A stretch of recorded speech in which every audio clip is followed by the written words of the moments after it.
Okay, hello guys, welcome or welcome back. It's Lupe here. After doing a video several weeks back, or even longer than that, I thought this would be a great series to do where I just sit down, have a drink with you guys from Starbucks, and just chit chat about pretty much anything.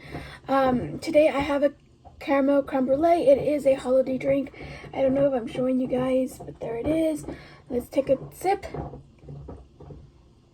That's my second sip, by the way. I kind of cheated. But it's good. I think the hot version might be the hot drink version of this might be better than the ice, but I usually drink ice coffees. But anyways, yes, so chit-chatting with you guys, a Starbucks drink, a Starbucks snack. Today I got my greatest joy. Can you guys see? Snowman cookie. Oops, I just threw sprinkles everywhere. I usually rub off the sprinkles inside the bag. I don't really like the sprinkles. I don't like the texture of the sprinkles with the chocolate and stuff like that. But anyways, today we're going to be talking about the journey to Ethos. We're going to be talking about what I thought before, during the application, and afterwards. I have done a video like this, but it's one of those videos where I can't even click on because I'm so embarrassed. Like, how did I even upload it? It's kind of beyond me. But I guess a lot of my videos are like that, but that's okay. I'm fine. One day I'm gonna think this video is insane. But yeah, that's what I want to talk to you guys about. I would love to hear your stories on how you met your guiding angels. The good, the bad, the ugly. I know sometimes it's not as smooth sailing as my experience was. I was very, very lucky, and we do have the screaming mercy chair here, so please excuse her. So yeah, so before I even started the application, I was a little bit against guide dogs. You know, speaking to my family, they always thought, oh, that's an awesome idea, but you know, they didn't know anything about it. So it was like, it was an awesome idea in the sense that, oh my god, I'm gonna have a dog. That was my young self thoughts when I was a preteen, a teenager. But when I really started thinking about the whole concept of a guide dog, I was against it. And the only reason was because I didn't know everything that went into the making of a guide dog. I didn't know that, people or the trainers would see their body language, and not all of them became guide dogs, and they were definitely not forced. But that's what my mindset as a young child with no knowledge of this was. So I was a little bit against it. I didn't know, I thought, again, the dog aspect of it was the only thing that was even attracting my attention. And so I just let it go. I decided not to get one, and then about 2015 I went to a summer program for the blind. It was teaching us skills on preparing us on how to get jobs, interviews, and all that stuff. A little bit of technology, a little bit of cooking, a little bit of cleaning, a little bit of everything, actually, on life in general. And that's where I met the computer teacher, who eventually became the bra instructor, who I eventually substituted for 7 months. But that's beside the point. When I met her, she had a beautiful guide dog, and of course I took the chance to ask a lot of questions. I got to hear and experience them as a team. There was also another instructor there who was the ILS instructor, which is independent living skills, who also had a guide dog. I got to meet her more personally, and that's who really taught me a little bit more. They both came from different guide dog schools, so it was not just from one school. It was definitely eye-opening for me, but that still didn't make me want to have a guide dog. Now that I think back on it, there was actually a student there for the first couple of days that also had a guide dog, but she didn't stay long. So that's, I didn't get to meet her or her dog that very much. And so that 2015 summer came and went, and I left it there. When I really started getting serious about guide dogs was when I went to DPI, actually, which was October 16th, 2017 through May 30th, 2018. Somewhere along the line in those 7 months,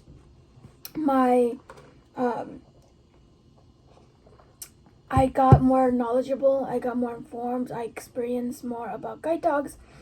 That computer instructor I mentioned earlier was the pro instructor here, so I got to be in her presence with her guide dog practically 5 days a week. I got to talk to the orientation and mobility instructors and what they thought about it. And then in February 2018, we actually went on a tour of Guide Dogs of America.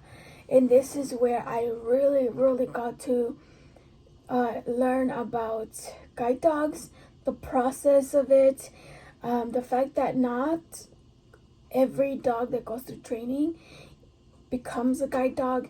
Some of them don't even go through the training because it's obvious that guide dog work is not what they want, or they're going to be good at. Some of them don't have the personality, or they just, it's guide dog work is not just for them. And so that really, really got me thinking, especially after we got to experience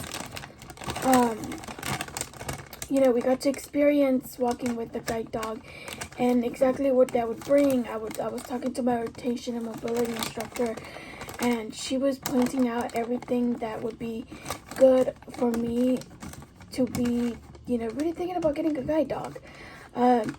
They didn't want to force my opinion or force my decision on this, but we were really covering that topic, especially in the last couple of months of me being at DPI.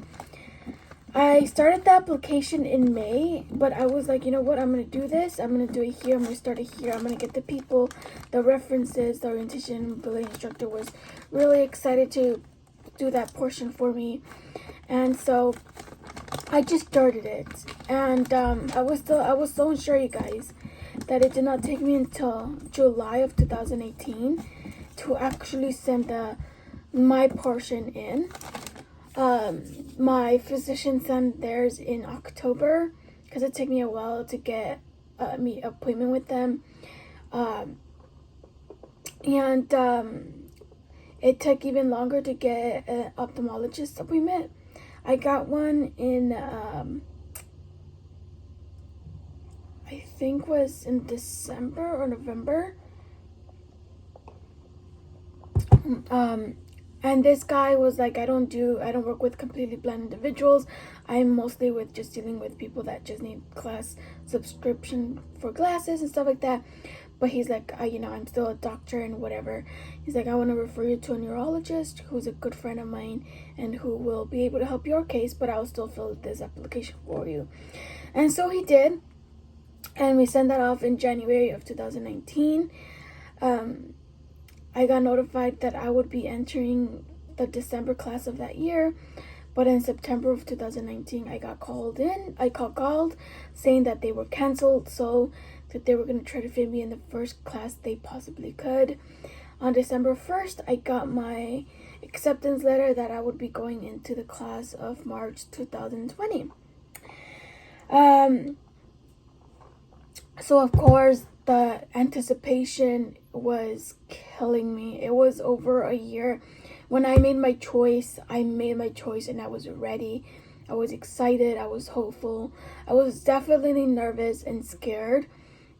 One of my biggest fears was losing my tactile information I got from my cane, and I definitely lost it, but I gained so much more.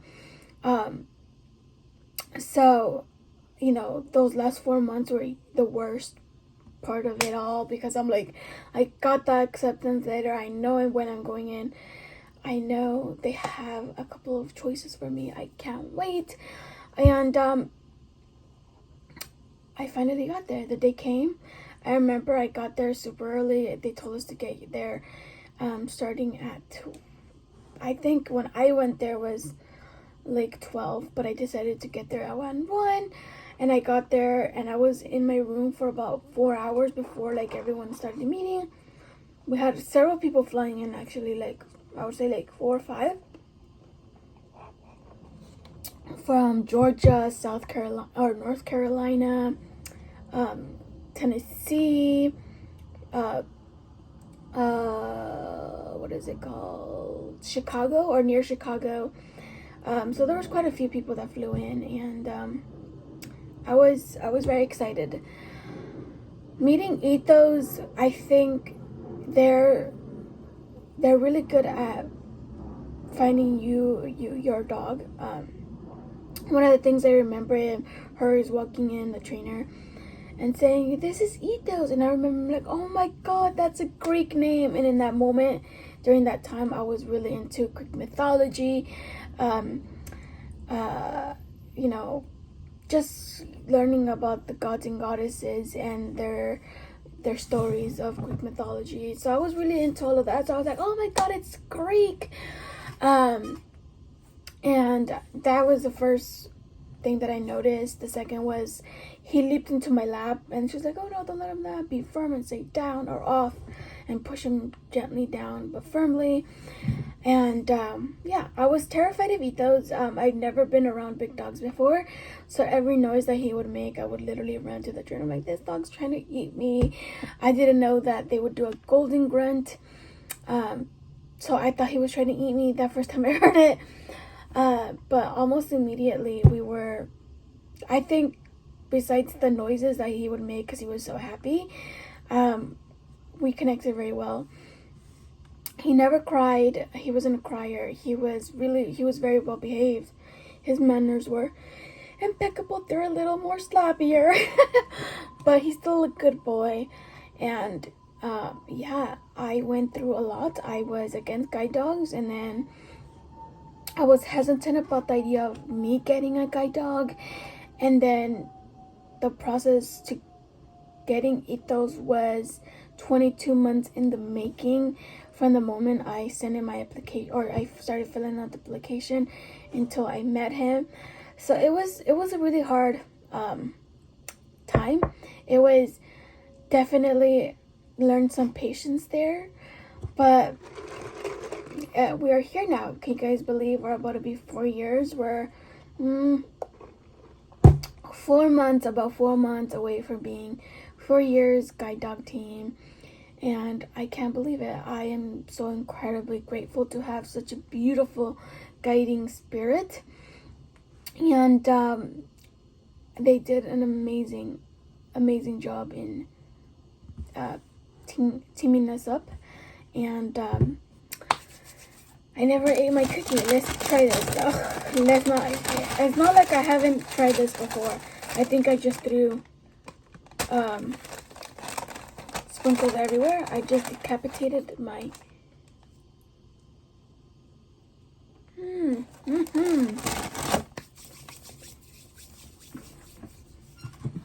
long videos, but they're meant to be long videos because, you know, guys, I'm a chatterbox. Let's see. Say thank you for listening to my mom. She never shuts up, so thank you. And we will see you guys on the next one. He's just looking at me. Say bye, buddy. Say bye.